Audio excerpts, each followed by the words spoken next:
Press conference momentarily with an opening statement from head coach Beth Cunningham, followed by questions for her student athletes that are joining today. Sophomore forward Lainey Douglas and junior guard Cayman Beckham Meyer. We'll get started in a few moments. Just a reminder, if you're joining us on Zoom, thank you. If you have a question, please use the raised hand function, and you'll be called upon during the press conference. Again, we'll start with an opening statement from Coach, and then questions for the student athletes. They'll be dismissed, and then you'll have time with Coach Cunningham. They're making their way into the press room now.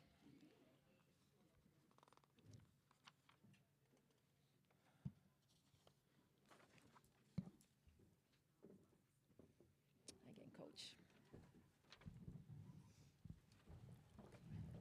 All right, we are now joined again by Missouri State contingent of head coach Beth Cunningham and her players, sophomore forward Lainey Douglas and junior guard Cayman Beckham Meyer.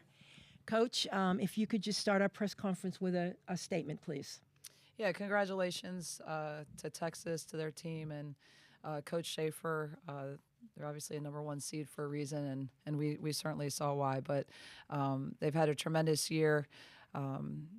Defense, rebounding wins championships. I think they'll have a heck of a shot to compete for a championship, and proud of the way that our kids competed. It took us a little longer than I would have liked to kind of settle in, but you have to give credit to Texas and just their physicality, their pressure, and just taking you out of what you're trying to do. But proud of our kids. It's been a great run here at the end, and thank you to the University of Texas. It's been a first-class experience for our kids. Coach, thanks so much. We'll take questions for the student athletes, and we'll start in the front row, please. Just identify yourself and your affiliation. Danielle Lerner, USA Today. Cayman, what were the main factors that contributed to you guys scoring just 12 points in the first half? And then in the third quarter, how did you turn that around to only be outscored by 1 point? I think it was what Coach said, just settling in. The environment was amazing. We might have been a little intimidated at the beginning, but just settling in. I think we were getting good shots, just some things weren't falling. But yeah, at the end of the day, just settling in and kind of getting that confidence back to go into the second half. Hi, Jay Plotkin for the Springfield News Leader. Cayman, can you talk a little bit more about that? It's when you're a shooter and you're used to having some space, but obviously you didn't get a lot of space today. When you do finally find yourself with some space, is it hard not to rush the shot? It's the same game at the end of the day. They're great defenders. They're, like Coach said, they're a number one seed for a reason. And also, like Coach said, they have a great shot to go win this thing and, if not, go really deep into the tournament. It's a new level of basketball. You're not going to get near as much room, but that's what you practice in the off season is not near as much room. Back row, please. Next question.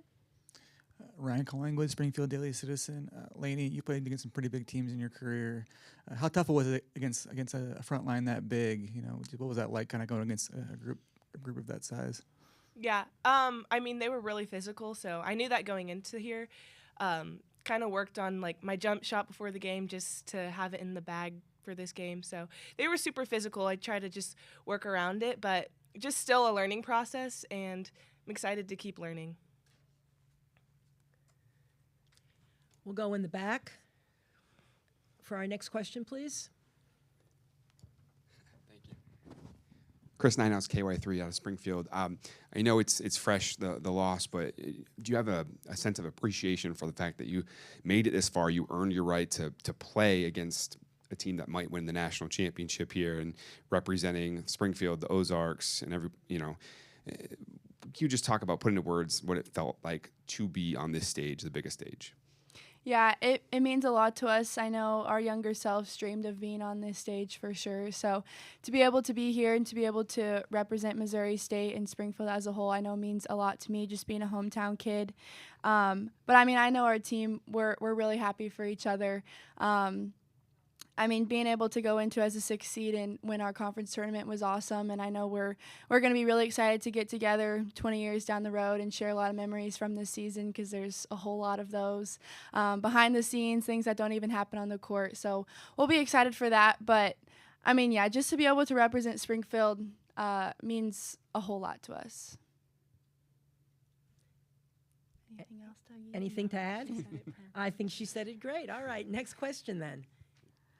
For the players, we have a little bit of time left. If there are any other questions for our two, okay, here we go.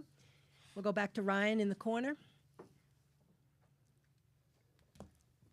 Ryan Collingwood, Springfield Daily Citizen, came in. This is still a pretty young group. I think your youth was like pretty apparent this year, but you guys got better and better throughout the year. But how much would you like to kind of see this group come back? I mean, obviously, anything's possible with the portal and all that stuff. So just this group kind of proved that they were a pretty solid young group. So how much would it mean to you to see this group come back?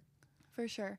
I mean, at the end of the day, we're gonna lose 5 people with just being seniors, but with being a young group and having all 4 of those freshmen step in key moments throughout the entire season and just be put in those big positions and in these big moments is just gonna help them thrive as student athletes later down the road. So, I mean, there's a whole lot of growing that we can do, but there's a whole lot of growing that we did this season that'll definitely help us as a team next year.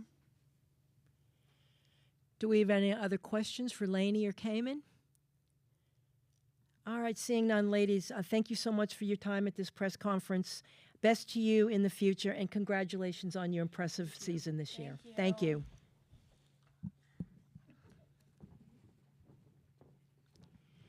All right, now we'll direct our next set of questions to Coach Cunningham. All right, right behind in the last row. Thank you. Jay Plotkin again. Obviously not the start to the game that you wanted. You have to call a timeout 3 minutes in. What did you see in the first 3 minutes, and what did you tell the team during that timeout to try and get them to regroup and maybe settle in? What I saw is kind of exactly what I was worried about when I was hoping we didn't get off to that type of a start. But just knowing the defensive pressure, the physicality, I mean, they just make it hard to get the ball in bounds. And so, they obviously came out and got some baskets early, and then we were struggling just, being able to get down into our offense. So just trying to just talk them through settling in, but there's no substitute for the experience of getting out there and doing it. And you can't simulate a game like this, no matter how hard you try. It's just hard to simulate a game like this with their physicality, their athleticism, and it took us a little bit longer to kind of settle in than I would have liked. But really proud of how we came out of halftime. I thought we talked about some things at halftime, and I thought came in with much more composure and understanding of trying to do what we were trying to do, and then executing it a little bit more. But that's what you worry about going into a game like this, playing in this environment. And then just as talented of a team as they are, they just don't make anything easy for you. They're not going to allow you to settle in, and so that's credit to them. Next question. All right, we'll go back to Ryan. Thank you. Ryan Collingwood, Springfield Daily Citizen. Coach, kind of like what I asked Cayman, it's like, you guys were so young this year, and you have so many good pieces coming back for next year. You have an opportunity, if they can get them all to come back in this weird climate we're in. How important is it for you to kind of, maybe make sure all those young pieces are still back, next summer? Yeah, I mean, hopefully, last year's we have a completely new starting 5 heading into this year, and our turnover last year really was in large part due to graduation, and that's my hope this year, is that in large part our turnover would be due to graduation. Obviously, having 5 seniors, was really thrilled with our freshman class and how they impacted us. I mean, Lainey's still just a sophomore for us. Cayman, obviously, a junior, but I think then with the addition of a really good I think which will be another impactful freshman class coming in. It's too early to kind of think too far ahead now, but I'm excited about the group that we have assembled, and hopefully we can keep this group together, and it's a group that will continue to grow and build. But the way the landscape is, whether it's due to graduation or otherwise, you feel like a lot of times you're kind of reconstructing your team every season. But I think more my goal is that our reconstruction is from a graduation standpoint versus a portal standpoint. But that's hard to know exactly what that looks like. Yes. So the front row here, and then we'll go back. We'll go to the back row for the next question. Coach, Chip Brown with Horns247.com. When you look at Texas on film and what you saw in the SEC tournament, what stands out? What makes you think they have a chance to win it all? I just think they have so many great pieces, and then just the style that they play, I mean, is going to give them a shot in every single game. The way that they defend, the way that they rebound, the way that they just sit down and guard and just make you uncomfortable and can take people out of being comfortable in what they want to run. And then, that's just one side of the floor, and it's relentless for 40 minutes. And then you look at their offensive weapons and their offensive pieces. I mean, it's hard to find anybody much better than a Maddie Booker. And then you look at Jordy Lee and how she complements them, and Roy Hart. I mean, you could go down the line. They just have so many great pieces and seem to play so well together. They're very unselfish. They understand their identity, and they play to their identity. And so regardless what happens on the offensive end of the floor, defensively and the way that they rebound and defend is going to give them a great shot every single night. There's no question about that. Plotkin from the Springfield News Leader again. Can you talk about what the team accomplished this year? Obviously, today is probably a tough one to swallow, but like Cayman said, 20 years from now, they'll have a lot to talk about and remember. What are some of the things that you're going to remember about this team and what they were able to accomplish this year?